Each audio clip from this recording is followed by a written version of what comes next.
Je me demandais quelque chose. Oh. On parle beaucoup actuellement de la guerre entre le Blood Family Mafia et les Hells Angels. Hein, on en parle beaucoup. Oui. C'est des incendies criminels, c'est des coups de feu, c'est puis on en parle beaucoup, puis là on dirait que à un moment donné on vient comme tanné. Habitué?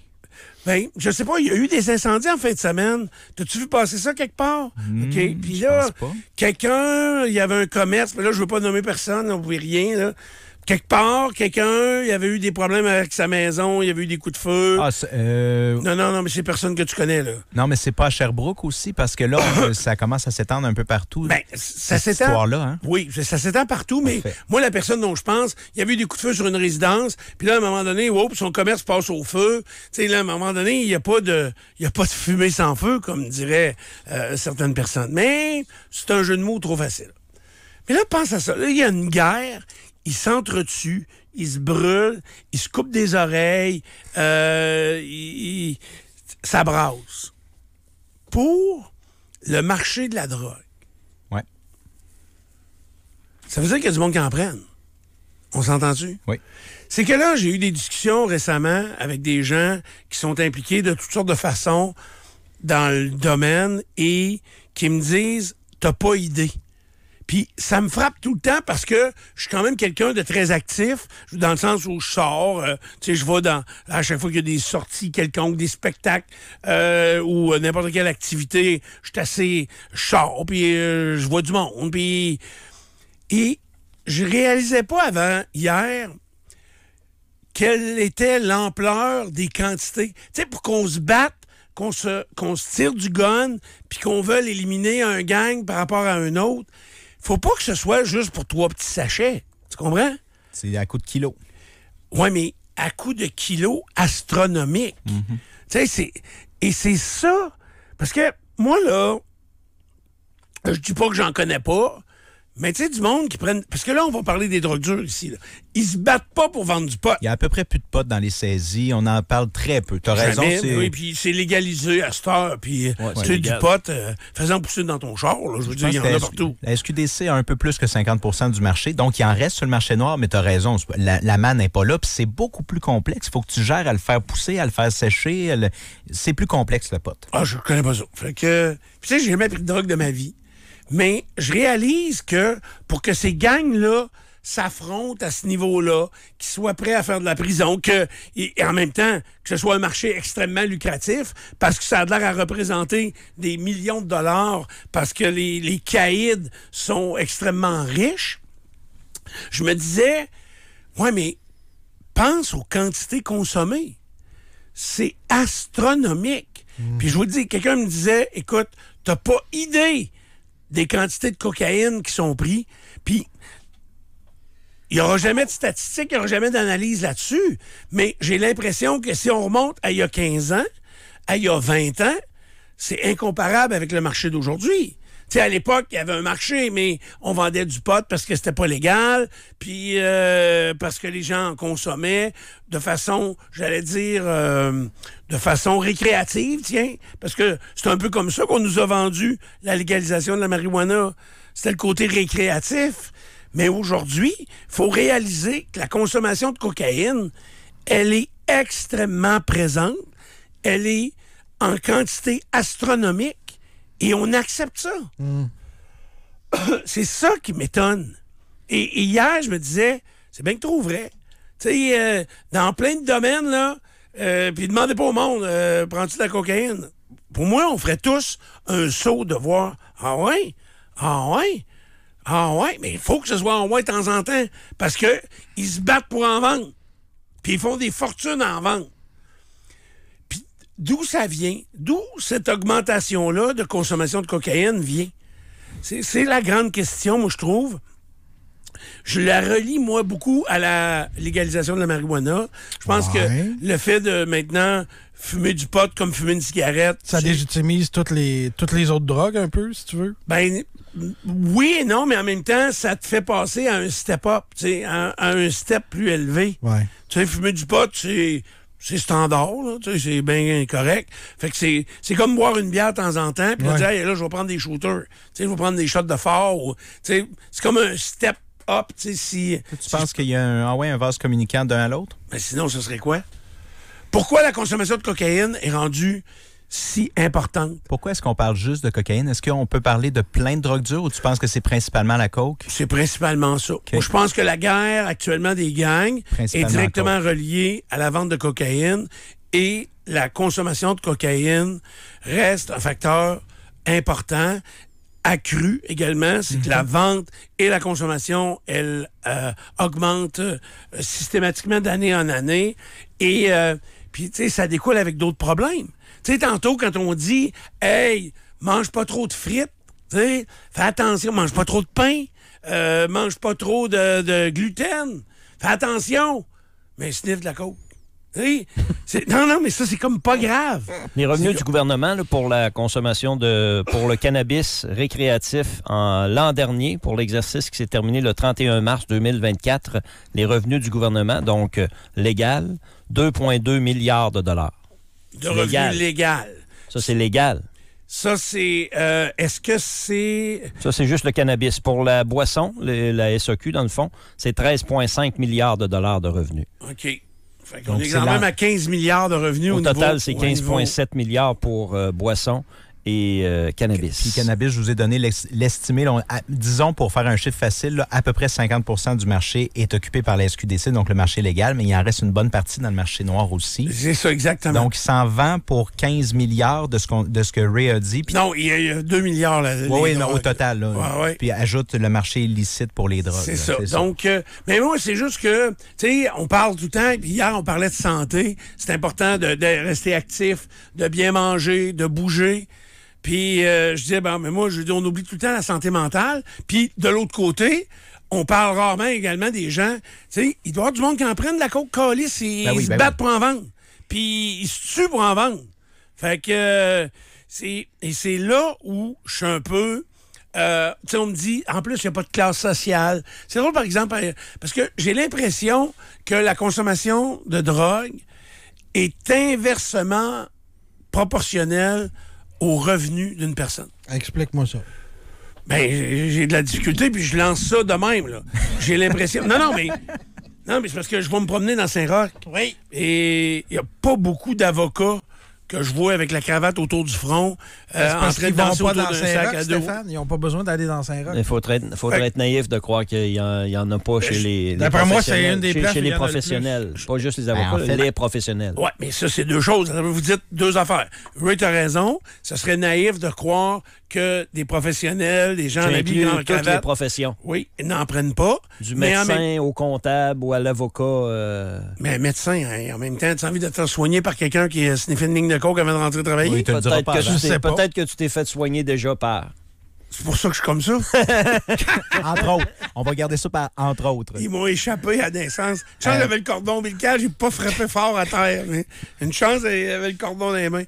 Mais toi, Nico, tu dis plus que ça. Tu dis que la majorité des consommateurs sont des gens professionnels ou des gens qui ont mis ça prend de l'argent pour alimenter une habitude de coke, entre autres. Moi, je trouve que ton raisonnement est totalement erroné. Moi, je pense qu'il y a beaucoup de gens qui ne vivent que pour leur consommation. Mais mais je pense pas qu'ils prennent de la coke. Je pense qu'ils prennent d'autres choses. C'est ça. La marde. Ils prennent de la marde puis ils meurent de surdose de fentanyl parce qu'ils ont acheté ça de n'importe qui. Parce que ça va y avoir coûté 3 $ pour sa journée, ça va être sur un high, la personne qui va avoir pris une pinotte. Là. Ouais. La personne qui est sur la coke, là, ça va y coûter des dizaines de dollars tous les jours, alors que la personne sur la pinotte là, qui va ramasser une cochonnerie, ça va être 3 piastres. OK, je comprends. Tu sais, hier soir, là, j'étais couché dans mon lit, j'ai écouté les nouvelles à 10 h. Puis là, j'ai vu la j'ai vu la distributrice de fentanyl à l'Hôtel-Dieu de Lévis. Ouais. Là, je me disais, j'étais trop large, je me levais pour arracher la TV d'après le mur. Fait que je me disais, est-ce qu'on est dans le bon chemin? Tu sais, de distribuer du fentanyl, j'ai utilisé du fentanyl, moi, là? Non, mais pas l'analoxone, tout ça. Analoxone, c'est ça, du naloxone. Ouais, Tu l'analoxone. sais, il y a une distributrice de ça, puis de trousses, puis de... On s'en va-tu dans le bon chemin, là, tu sais?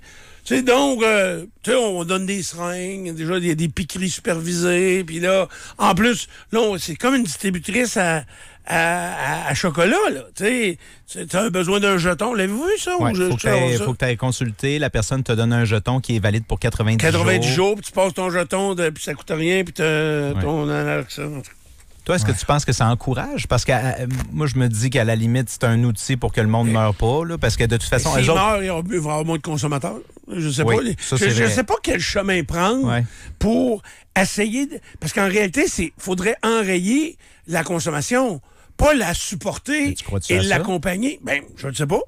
Je ne sais pas. Oui. Je pense que on a réussi à diminuer de façon importante, enrayer la cigarette. Puis on l'a pas fait en disant au monde, on va te supporter, hein, puis on a des poumons, on a une distributrice à poumons. Fait que fume, puis quand tu vas avoir les poumons trop noirs, tu viens nous voir, on va te donner des nouveaux poumons. Ça va être flambant neuf. Mais prends-le au niveau personnel, Stéphane. Si tu as quelqu'un dans ton entourage qui est pris dans la consommation, là, qu'est-ce que tu vas faire? Tu vas vouloir l'aider? Non, je pense pas. Bon, OK. Je pense que je le laisse.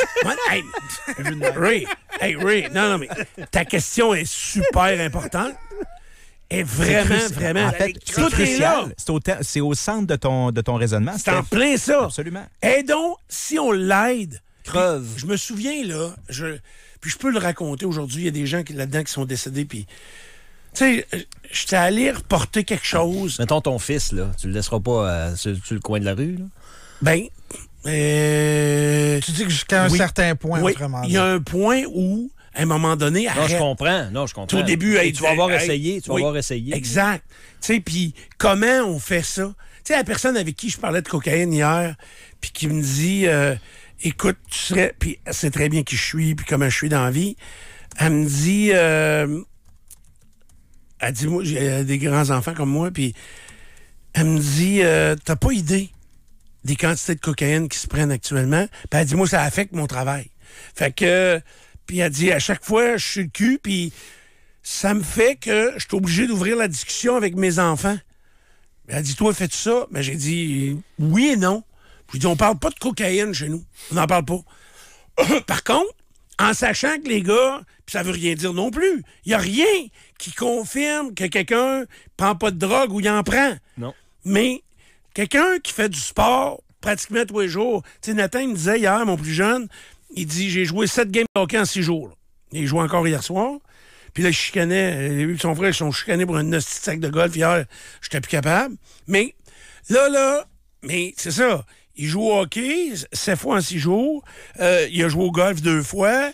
Puis là, l'autre a joué au golf. Il y avait un tournoi de balle samedi. Il a joué au hockey vendredi. Puis il a joué au soccer dimanche soir. Pas le temps de se droguer, Colin. Pas bien. Ouais. Pas bien. Je dis pas que c'est pas le cas. Je le sais pas. Puis je leur en parle pas. Mais les chances, donc, de les avoir gardés très actifs, surtout au niveau du sport, ben, tu sais, c'est pas mal mieux que passer éveillé au skatepark. Parce que les skateparks sont nés pour vendre de la marijuana. C'est un préjugé, mais ouais, c'est là, ça. t'es dans le préjugé un petit peu, là. As-tu déjà vu un skatepark, ça sent pas le pot? Je sais pas trop. Là, c'est parce que tu mélanges plein d'affaires, Stéphane. Je mélange tout. Il y en a avec lesquels Pour faire un gâteau, il faut mélanger plein d'affaires. Oui, dont de la poudre. C'est pas à quoi qu'il va goûter. Mais pas de la coke. Je pensais comme toi, j'étais contre la légalisation du pot.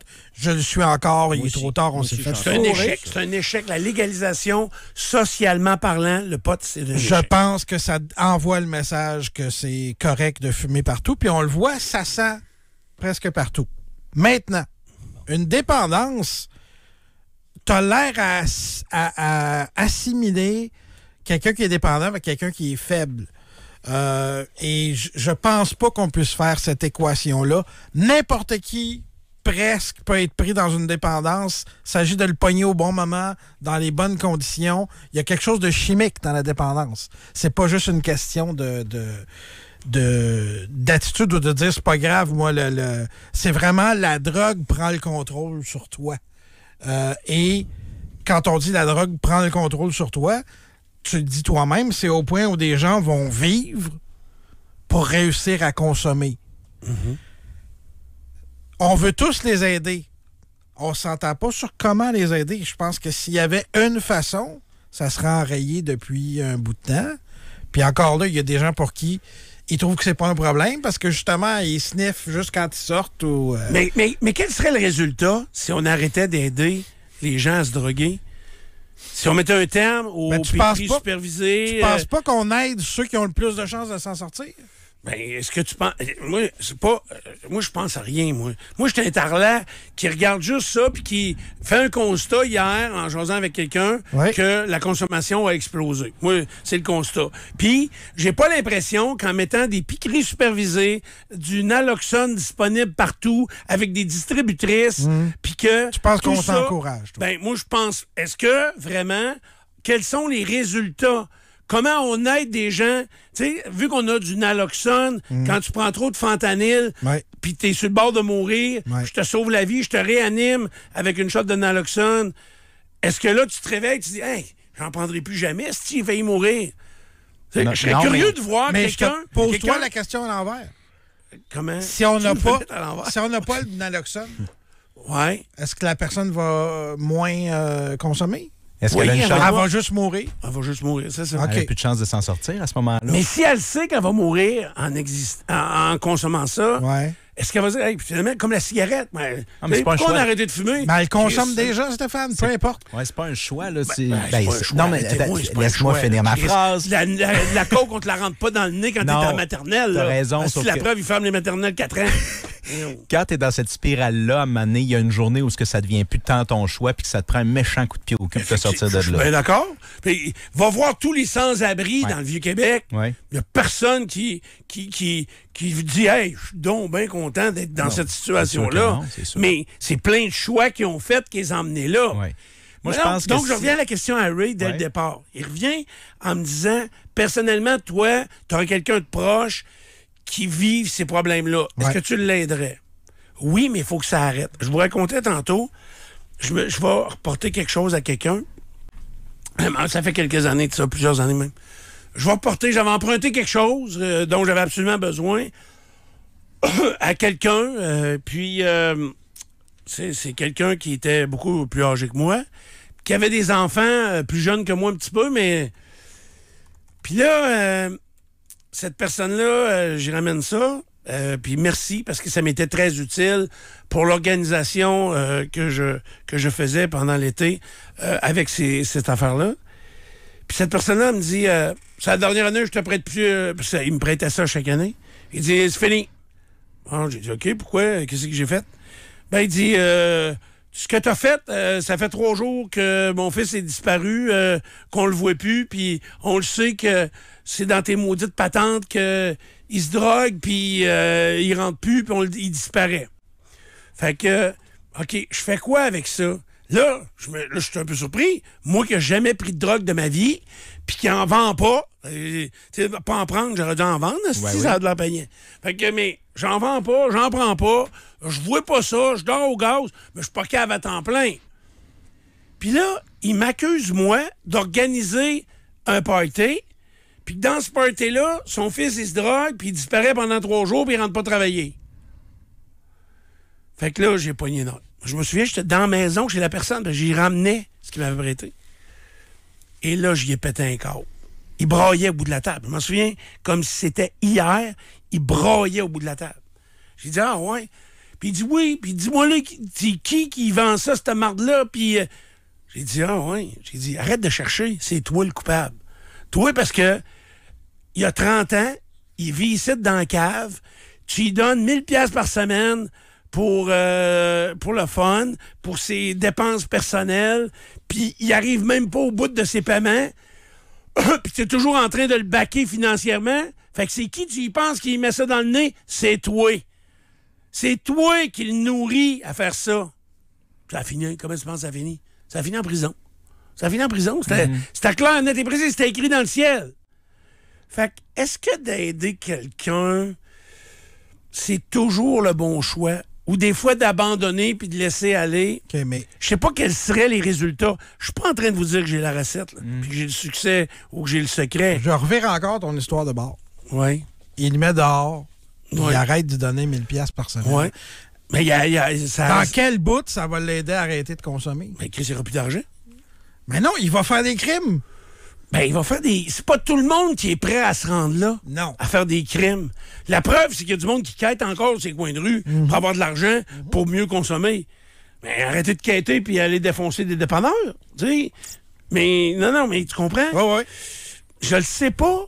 J'ai pas la solution. Mais pour moi, là, c'est le même raisonnement que l'aide sociale, le bien-être social. Pour moi, c'est le même raisonnement qu'on a en société présentement avec ça. Il y a des gens qui en ont besoin, puis il y en a d'autres, tu leur en donnes, mais comme tu dis, peut-être que de les laisser à eux-mêmes, ça les aiderait à s'en sortir parce que il y aurait faim ou quoi que ce soit, ou ils se retrouveraient à devoir se débrouiller. T'as totalement raison. Mais c'est le meilleur exemple. Puis l'aide sociale, on a des statistiques. Moi, je serais curieux de savoir, mettons, là, je pense que c'est 400 000. Ça se peut-tu? J'exagère-tu 400 000 personnes qui sont prestataires d'aide sociale? Moi, je pense que sur 400 000, il y a 200 000, mettons la moitié, selon moi. Encore une fois, il n'y a rien de statistique dans ce Je pense que c'est vraiment moins que ça, par exemple. Aptes au travail puis qui n'y sont pas. Non, mais c'est ça. Je suis en train de faire. C'est 400 000 au total. Oui. Puis il y en a la moitié qui sont pas aptes au travail. Puis que ce soit diagnostiqué ou pas, là.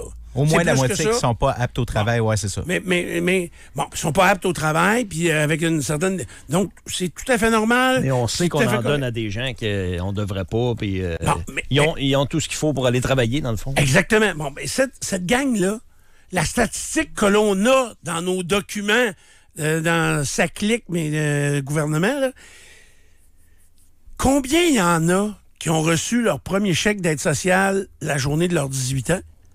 Qui sont encore sur l'aide sociale. Ça veut dire qu'il n'y a jamais eu d'effort de s'en sortir, puis que le chèque a toujours rentré. Quel est le pourcentage de gens qui n'ont jamais décroché, qui sont aptes au travail, qui sont là-dessus? Moi, j'ai un de mes chums, il m'en parle. Il y en a, dans sa famille, là, il y a des assistés sociaux de père en fils, puis de mère en fille. Ça existe, malheureusement. Ils ont hâte d'avoir 18 ans pour avoir les premiers chèques. Ouais. Puis ils ont hâte, puis ils savent comment ça marche. Puis ils restent là-dessus tout le temps. Puis après ça, toutes les cordes sur lesquelles ils peuvent tirer pour profiter de différents programmes, ils les connaissent très, très bien. Mais ils pourraient tellement être un actif pour la société, mais ils sont confortés dans... On est dans une société où le filet social est très important. Là. Puis, est-ce qu'il l'est trop? Ben, c'est ça. C'est des choix qu'on a faits. Parce que, tu sais, l'Aube-Rivière a une mission incroyable. Puis on aide les sans-abri, puis on aide les gens dans la rue, puis... il y en a de plus en plus. Est-ce que la solution qu'on prend, c'est comme les suicides, souvent je vous dis, hey, là, on fait des lignes d'appel, puis et ça augmente tout le temps. Là, on réussit pas à stabiliser ou à diminuer le problème. Est-ce que, mettons, là, que tu as un problème dans la vie, puis tu mets en place des solutions, puis que le problème s'accentue, Chris s'arrête puis change de solution. Est-ce que ça se sent-tu en nombre ou en pourcentage? Parce que la population augmente beaucoup à Québec. Est-ce qu'on est stable dans le nombre de gens qui sont dans cette situation-là par rapport au nombre de gens qu'il y a? Tu sais, il y a beaucoup de questions statistiques là-dedans. Mais j'aime beaucoup ta question, mettons. Ouais. Il y a beaucoup de migrants qui sont entrés dans les 2 dernières années à Québec et au Québec. Mm-hmm. C'est drôle. Moi, dans les sans-abri que je vois, là, pas beaucoup d'Algériens ou de nommer le pays que tu veux. J'en vois pas beaucoup. On dirait qu'eux autres, ils arrivent ici pour une vie meilleure, puis ils font tout pour avoir une vie meilleure. Mais ceux que je vois dans la rue...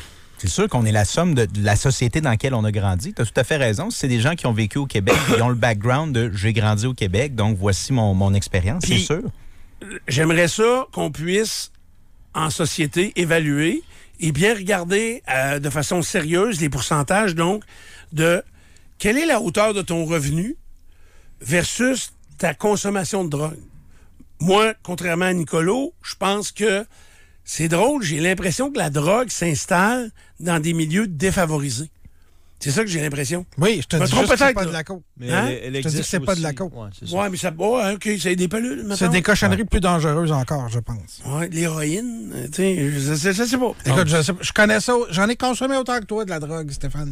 Ben, je n'ai jamais fumé un C'est joint. ça, c'est dur de dire, là. Ouais. Mais j'imagine, de ce que je sais de la coke, c'est cher. Puis, non, la drogue abordable, c'est la pinotte. Ça coûte 3$, puis c'est ça qui se consomme dans la rue, là. Ouais, mais il doit se prendre de la coke un peu. Oui, mais pas nécessairement Pas par des la sans-abri. clientèle dont tu parles. Parce que, vous autres, l'autre jour, je voulais apporter le commentaire, puis j'ai pas eu le temps dans les nouvelles, là. Il y a une saisie, une grosse saisie. Honnêtement, mettons, plus de 50% de la saisie, c'est de la cocaïne. OK, on s'entend? Oui. Tu sais, il y en a beaucoup. Fait qu'ils doivent en vendre un peu, il y en a beaucoup. Saisie comme il y aurait lieu en ce moment, d'ailleurs, un peu partout au Québec en ce moment. Ça, Là? Ouais. Oh boy, OK. Fait que, qu'est-ce qu'on va faire l'après-midi? On va acheter ça où, là? Ailleurs. On va vous donner les adresses dans un instant. Bon. Non, mais faut aider le monde. Chris, t'en manques après-midi, puis ils ont saisi mon vendeur. Oui. Faut qu'ils en vendent. Faut qu'on donne l'adresse quelque part. Ben, Sylvain Bouchard va faire la liste des vendeurs qui n'ont pas été saisis aujourd'hui. Oui. La première chose qu'on devrait faire, c'est de protéger nos écoles. Protéger les écoles parce que ça rentre là. Puis c'est vulnérable, un jeune. C'est très, très vulnérable, un jeune. Absolument. Puis les petits BFM, là, je pense pas moi qui le dis, là, c'est assez documenté qu'ils vont là, ils recrutent beaucoup là. Ils recrutent à 14 ans. Protéger nos écoles, moi, ce serait une des premières choses que... Mais ça prend du monde, là. Ça prend des moyens pour faire ça. Sais-tu quoi? Ça prendrait une personne ou deux ou trois par école. C'est du monde, ça. Il y en a des écoles. Ils n'ont pas de prof, oui. Pense pas que le... Pense Je ris, pas mais c'est qu'on pas trouve drôle. Non, du mais monde. protéger, pas là, drôle. ça veut pas dire non plus de tout fermer. Mais est-ce que... Moi, j'ai pas la réponse. Qu'est-ce que ça fait au corps humain de sniffer de la coke tous les jours? Quel impact que ça a? Tu sais, je sais très bien que si je mange trop salé, par exemple, ça va être très dur sur le foie ou sur... tu sais, c'est vraiment pas bon. Prendre trop d'alcool, ça affecte le foie directement, puis là, tu fais du foie gras, puis après ça, la cirrhose s'ensuit. Ouais. Sniffer de la coke tous les jours. Est-ce qu'il y a déjà quelqu'un qui vous a parlé de ces conduits Ça nasaux, détruit les narines, conduits entre autres. du nez, que tu sais, du monde qui ont la paroi entre les deux défoncée Oui. parce qu'ils sniffent trop? C'est pas moi qui l'ai inventé, là. Après ça, quel est l'impact sur les sinus? Tu sais, on vous a-tu déjà parlé de ça? Non. Bon, On mais- comprend que ça doit pas être l'idéal, là, puis que des Ben fois, c'est non, coupé parce avec qu'il la il nous vitre. prescrirait. Tu sais, ouais. moi, je veux dire... L'autre affaire, c'est que la coke, c'est le up and down aussi. Là. Ça veut dire que tu gères ton up d'énergie, ton down d'énergie, mais pas juste d'énergie, le mental aussi. Tu es dans une montagne russe, fait que le lendemain, là, tu te réveilles et tu es sur un moyen down, là, de ce qu'on comprend. Là. Fait que ça a un impact sur cette santé-là. C'est ta santé mentale par surcroît qui est affectée aussi. Parce que, donc, pour conclure ce segment-là, là, c'est que la drogue, c'est de l'estime de marde, ça, vous Ça, savez. Ouais, on est tous d'accord. tous d'accord. Puis là, ce qu'on essaye de faire, c'est d'arrêter le BFM et les Hells Angels de vendre de la drogue. D'ailleurs, il y a une grosse opération présente. Ben là, il vient de le dire. Tu Ah l'écoutes oui, pas, toi? non, je l'écoutais pas, je lisais. Comment on pourrait peut-être prendre le problème à l'envers tout en continuant de vouloir serrer l'étau autour des groupes criminalisés, que ce soit la mafia, le BFM, les Hells Angels, mais aussi en disant aux gens, mais sniffer de la coke, ça a ça comme effet. Ouais, mais moi, je prends ça de temps en temps avec les chums au bureau ou dans un 5 à 7 comme divertissement, parce que ça a l'air d'être ça. Ça a quoi comme effet? Quel effet sur ta santé, sur ton corps, sur... Là, je le sais que je regarde pas les textos depuis très longtemps parce que je sais que je vais avoir des milliers de textos qui vont me dire « Ouais, toi, tu prends de l'alcool? » OK. Je le sais, puis je le sais que ça a un effet négatif. Sauf que en réalité, la cocaïne, j'ai l'impression qu'on n'en parle pas.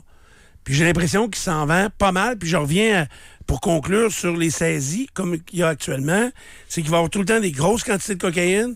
Il va toujours avoir une poche de pellules. Et il va avoir aussi... L'argent. de l'argent. Et puis, en passant, souvent, vous remarquerez, souvent du Viagra ou du Cialis. Ouais. C'est impressionnant comme ça. C'est rendu, pourtant, ça se vend en pharmacie, ça. Puis, Sur prescription, puis c'est cher. Ah, ben, je sais pas. l'autre affaire, c'est que si t'en veux à soir, il en manquera pas. Là. Il va y avoir cette grosse saisie-là, là, Ouais. mais on n'entend jamais de « Ah, c'est backorder, la coke, cette semaine. » Ils les ont arrêtés. On n'a plus. On n'a plus. Jamais que t'entends ça. Des fois, j'essaie d'acheter des barres de figues, puis ils en ont plus pour vrai, là, chez Costco, mais ça arrive pas avec Tu mets ton stock. nom sur une liste?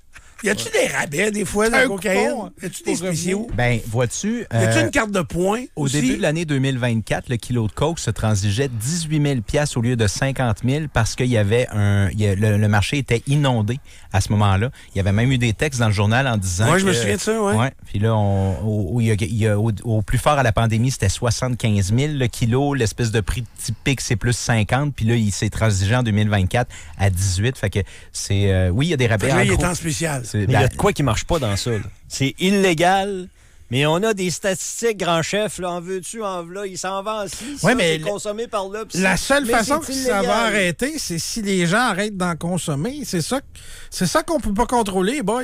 Ouais. Ça commence là. On a plus de statistiques que sur le défenseur du Canadien, mais c'est illégal. Mais je pense à un chum que ça fait des années que j'ai pas vu, qui est retraité maintenant, plus âgé que moi. Puis, écoute, j'avais une vingtaine d'années, puis lui devait avoir déjà 40 ans à l'époque, à peu près. On devait avoir ça, une vingtaine d'années d'écart. Et un petit peu moins que ça. Et on joue au hockey ensemble. Je me souviens encore, on était à l'aréna André Lacroix-Lauzon, assis dans la chambre de hockey, un dimanche soir. Je joue au hockey dimanche soir. Puis, avec une ligue de bière, une ligue de bonhomme. Là. Puis il y en a un qui est assis dans le coin de la chambre encore, puis je me souviens comme ça. Il s'allume un joint, puis il fume un joint. Je fumais partout, là, il fumait de la cigarette. Hein. Moi, Frank the Tank, il jouait au hockey avec moi, c'était notre défenseur. Puis lui, il faisait le warm-up avec sa cigarette. Je vous le dis, là. Il faisait le warm-up, un casse-pas de vitre, mais avec sa cigarette dans la bouche. C'était pissant de le voir, Frank, avec sa top pour faire le warm-up. Mais, tu sais, Guy Lafleur l'aurait probablement fait si ça avait été toléré. Avec le gars en question, il va, puis il fume un joint. Puis mon chum, il se lève. Il dit, "Qu'est-ce que tu fais là, tabarnak?" Il dit ça, debout, le gars est assis dans la chambre de hockey, puis il est en train de fumer un joint. Puis mon chum, il se lève, puis il va le voir. Il dit, "Qu'est-ce que tu fais là?" Ben, il dit, "Qu'est-ce que tu fais là? Je fume un joint, là. C'est quoi, là? C'est bien correct, là?" Il dit, tu sais qui je suis?" Il dit, "Oui." Il dit, "Tu sais ce que je fais dans la vie?" "Oui." "Fait que tu veux quoi? Que j'aille chercher mes menottes dans le char, puis que je t'attache après le banc? Puis que je colle la police pour qu'ils viennent t'arrêter? Tu me fais ça d'en face. Tu ris de moi dans ma face. Tu sais que je passe mes semaines à arrêter des trous de cul comme toi, puis là, tu me fais ça d'en face parce qu'on est au hockey. Il dit plus jamais. Tu compris? Fait que, tu sais, il a pas dit... Il a dit, "Tu me feras pas ça dans ma face." Ça t'avait marqué ce soir-là, tu nous l'as raconté déjà. Mais c'est pas grave, je me souviens, à chaque fois, ça vient te chercher. Quand tu la racontes, celle-là. Là. Parce qu'il s'est dit, ben voyons, ma job, c'est d'arrêter des bandits. Puis toi, tu vas dire, "Hey, moi, c'est correct, là. Aujourd'hui, c'est off, là." Fait que c'est comme un policier. Tu sais, il y en a eu des histoires de policiers qui étaient des deux côtés ou qui. Oui. Tu sais, il y en a eu, là, des tout croches. Ouais. Est-ce que tu veux parler à quelqu'un qui en a pris pendant 15 ans?